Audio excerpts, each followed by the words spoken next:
When done properly, the internet, screens, and particularly social media can provide 5 essential elements of adolescent well-being: a sense of control over one's environment, individuation, self-expression, a connection to others, and acceptance. And then there is the abyss. Welcome to App-Propriate, a podcast designed to give you a little taste into the positives and negatives of the most popular social media apps, so that you and your most importants can make more informed, healthy, and safer choices when it comes to interacting through your screens. I'm your host, Joe Langford. Note that I said safer, not safe. Interacting through screens with other humans contains a degree of natural risk, just like real life. And I believe that education leads to empowerment, and I hope this information helps add a degree of safety, social responsibility, and good digital citizenship to your social networking and the conversations you have about it with your family. Today's episode is about Twitch. Twitch falls into the media sharing and content curation and the live streaming / connection motivated app categories. Twitch is a live streaming platform primarily used by gamers, which lets you watch other people play video games as well as broadcast your own gameplay to the world. You can watch Twitch on the web as well as streaming on game consoles like Xbox and PlayStation and just about any iOS or Android device via the Twitch app. Twitch requires that users be at least 13 years old to use their platform and requires users to enter their birth dates in order to create an account. Well, it requires users to enter a birth date. It doesn't have to necessarily be their own. For non-gamers, the idea of watching other people play video games may seem odd. I thought for a while that it was just me. I have a son who watches other people play video games, and I have a father who watches other people fish. I didn't get that gene, apparently, but I've heard questions and concerns from hundreds of parents over the years about this phenomenon, mostly regarding YouTube. But Twitch, which is owned by Amazon, also features a vocal community of fans who really love games. It features live streaming video broadcasts of gamers blowing things up, solving puzzles, offering strategies and reviews, and engaging commentary. Twitch is also a source for product announcements, events, and other gaming news, and more than 100 million people log on to Twitch regularly to watch the more than 1 million broadcasters do it. Popular titles such as Fortnite and Minecraft dominate the site. The platform has broadened its offerings to include loads of non-gaming subjects with channels and categories such as music and performing arts, sports and fitness, talk shows, podcasts, food and drink. Like all live streaming platforms, Twitch carries a risk for underagers and those new to social media. Although Twitch does have moderators and strict rules around adult and explicit content, it doesn't offer filters or age gates for specific categories and games or more mature violent titles. So there's no way to anticipate exactly what your child may see on Twitch. They might see people practicing Dance Dance Revolution choreography, may spectate on someone trying to stay alive on Fortnite, or a walkthrough around building a replica of the Central Perk Coffee House from Friends on Minecraft. Others may stream reviews, skits, reaction videos, and more. They will definitely see, or more accurately hear, gamers swearing in frustration while playing games. Twitch doesn't allow threatening language or sexually explicit content, though curse words can squeak through, and it does allow games with violence and/or nudity. They can be exposed to hate speech and racist, misogynistic, and phobic trolling, primarily in the comments rather than in the streams themselves. Though the overall tone of the app is kept in line by the site's usage rules, and some channels have moderators to stay on top of and handle such behavior, it still happens, and the potential of your kids seeing it is still there. Most streamers also promote themselves and their content on a variety of platforms, including Snapchat, Instagram, YouTube, and Discord, which can potentially expose kids to other content and platforms if your parental controls or contracts allow them to. Sidebar, each of those platforms I just mentioned have their own appropriate episodes, so make sure to check them out, and cough noise, reviews are always appreciated. Many of the games on Twitch fall into the violent or mature categories because human nature, including Fallout and Call of Duty, Rainbow Six, etc., and Twitch doesn't provide a filter for kid-friendly streams. But there are plenty of channels that are totally fine for all audiences around milder games like Minecraft or the Lego games, which are personal favorites of mine.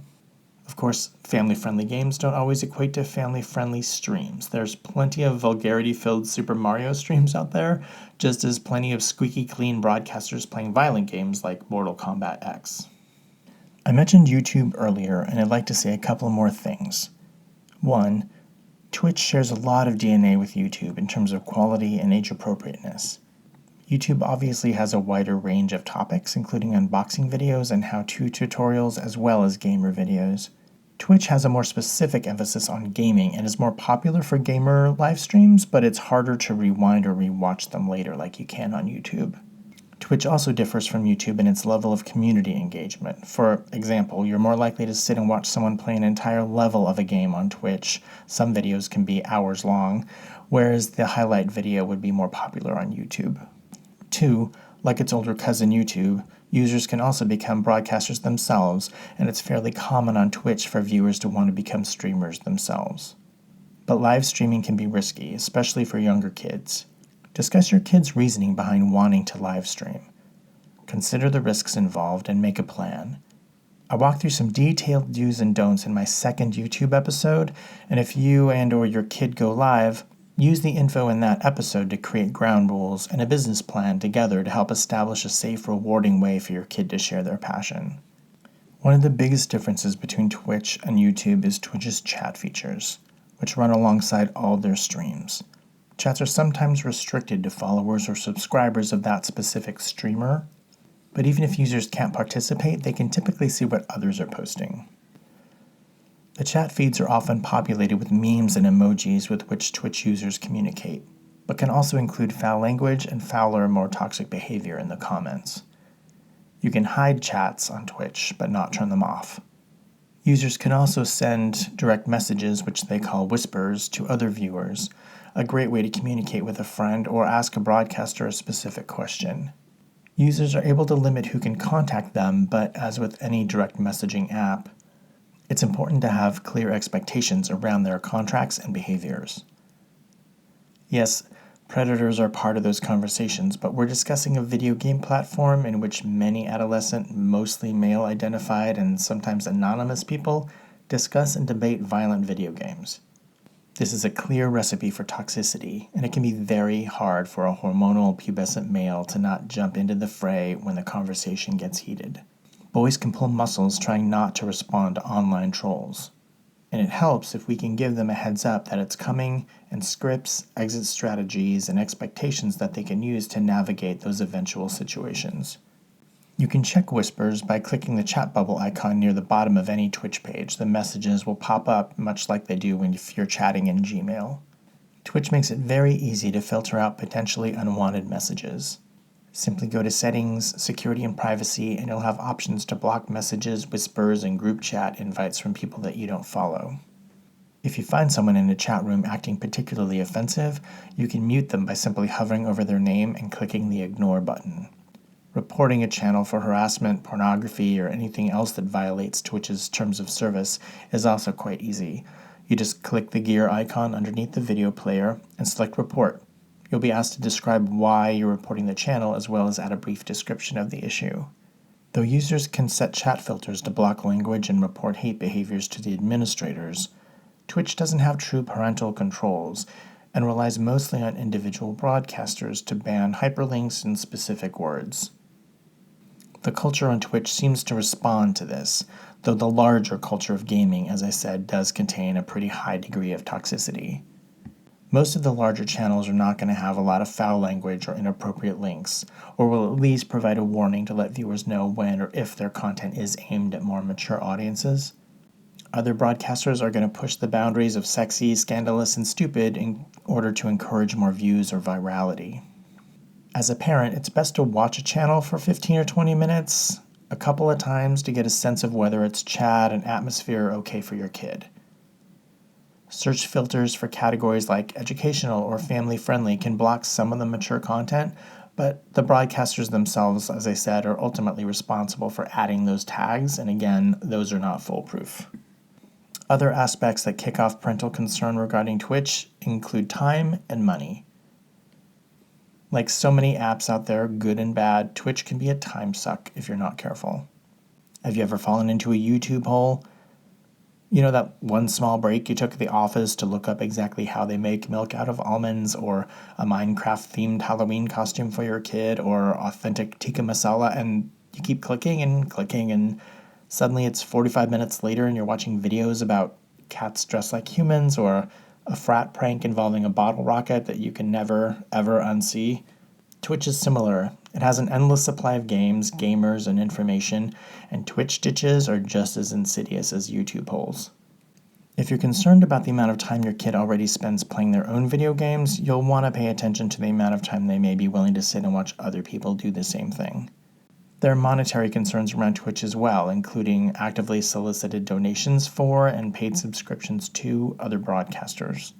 A Twitch account itself is free, but signing up for a Turbo account eliminates ads, which Twitch has a lot of, and costs $8.99 a month. Turbo also gives users exclusive emoticons to use during chats, a special Turbo badge next to their username, and a bit of extra video storage if they happen to also be a broadcaster. You can also subscribe to individual channels for $4.99 each. Channel-specific benefits are determined by the broadcaster, but usually include custom branded emoticons, opportunities to play games, or chat directly with the streamer and be entered into subscriber-only giveaways or promotions. Twitch has a donation culture as well, with users showing support for in-game players and channel broadcasters in the form of either direct cash donations or bits, Twitch's in-app currency that are sold in bunches at about 1 US cent per bit. Bottom line, hundreds of games are featured in the Twitch app. Users can click on any one of thousands of live video streams of people playing and discussing them. Users can find and follow favorites for free or subscribe and support via in-app purchases. Twitch can be a great place for enjoying games with your kid, whether you're playing together or simply kicking back and enjoying the show or creating one of your own.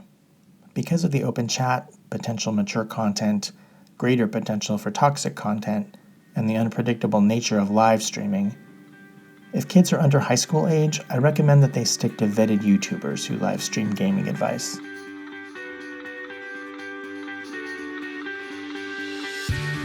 Thank you for listening. I'm Joe Langford. I'm a therapist, a sex and tech educator, and a dad, and I specialize in helping families navigate that intersection of adolescence, sexuality, technology, and behavior.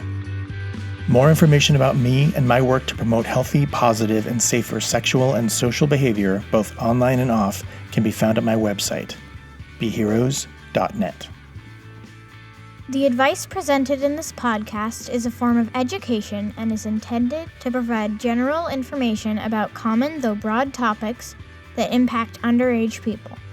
Specific circumstances and facts may make said advice unsuitable and/or other actions necessary for individuals.